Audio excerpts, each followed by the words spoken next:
Donc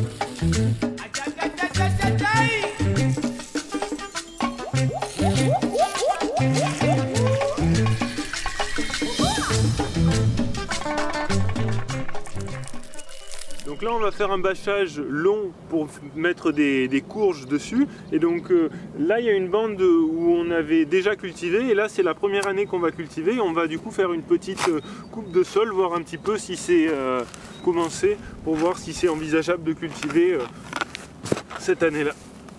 Donc là on a un sol de prairie, là on voit un petit ver de terre, là, hop, ça il va se cacher.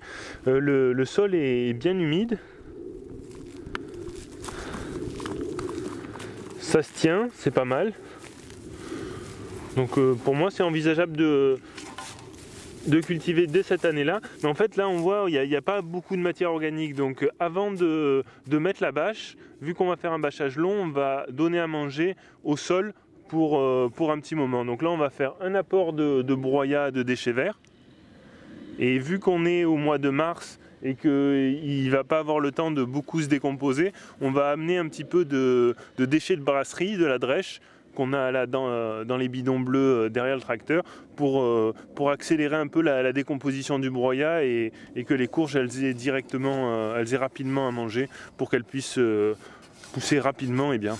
Donc là on a une racine de chien-dent, et il y a aussi d'autres vivaces sur le terrain, donc c'est pour ça qu'on va faire un bâchage long pour essayer de tuer vraiment toutes ces plantes là.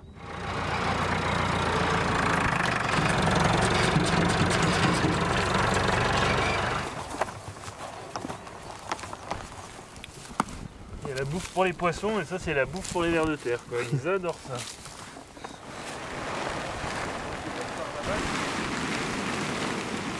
Donc là c'est une bâche d'ensilage récupérée chez un voisin, quoi. En principe les gars qui font de l'élevage de lait avec ensilage, ils gardent leur bâche 2 ans et puis après ils les balancent à la poubelle. Du coup c'est à peu près l'état dans lequel on récupère les bâches, c'est pas si mal, hein. On va un peu troué, mais...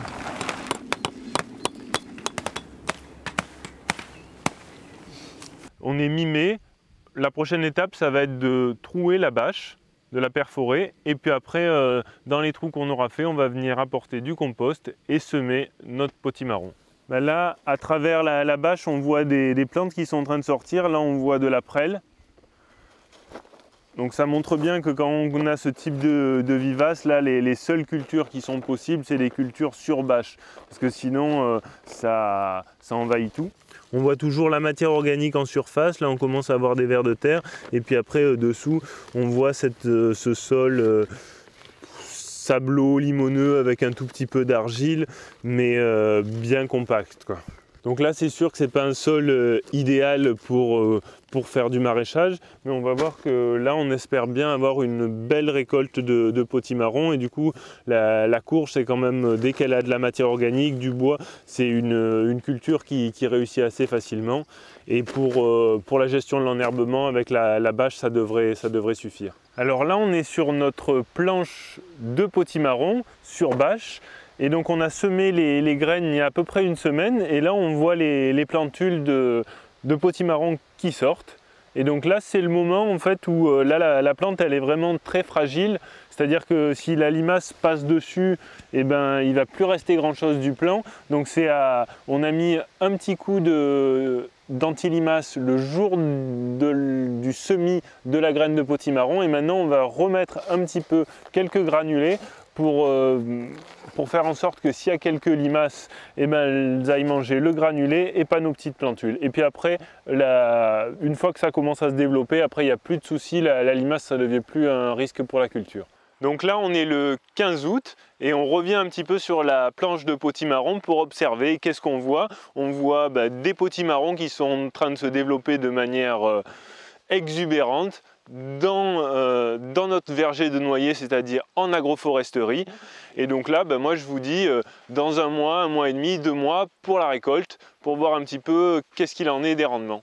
Après un été caniculaire et du coup on s'apprête à récolter. Donc là dans cet itinéraire il n'y a pas d'irrigation et pas de fertilisation. Quand je dis pas de fertilisation, on a apporté des déchets de matière organique, mais dans le jargon, quand on parle de fertilisation, on parle de fertilisation azotée, c'est-à-dire quelque chose qui est riche en azote et qui va nourrir la plante. Donc là ce qu'on a apporté, nous, c'est un déchet et ça fertilise le sol, mais c'est pas, dans le jargon, c'est pas ce qu'on appelle un fertilisant. Voilà, et donc là c'est du potimarron en bio. Et là j'ai regardé ce matin un petit peu les rendements moyens de potimarron en agriculture biologique, c'est à peu près 2 kg par mètre carré.